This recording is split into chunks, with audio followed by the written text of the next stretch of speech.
ज्ञानव्यापी प्रकरणी सर्वोच्च न्यायालयाने मुस्लिम पक्षांना नोटीस बजावली आहे.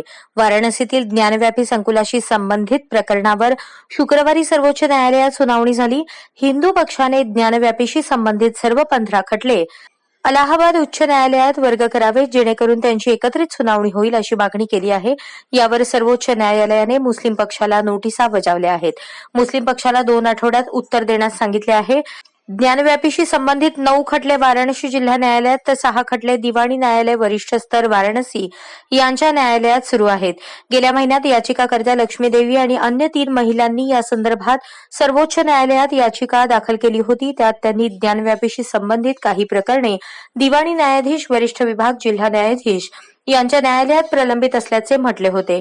पुनर्विचार याचिकेसह काही प्रकरणे अलाहाबाद उच्च न्यायालयात प्रलंबित आहेत. काही पुनर्विलोकन याचिका जिल्हा न्यायाधीशांसमोर सुरू आहेत, तर जिल्हा न्यायाधीश मूळ खटल्यावर सुनावणी करत आहेत. अशा स्थितीत परस्पर विरोधी आदेश येण्याची शक्यता आहे. त्यामुळे सर्व खटले अलाहाबाद उच्च न्यायालयात वर्ग करण्यात यावेत. उच्च न्यायालयाच्या 3 न्यायमूर्तींच्या खंडपीठाने या प्रकरणाची सुनावणी करून निर्णय द्यावा अशी याचिकेत मागणी केली आहे.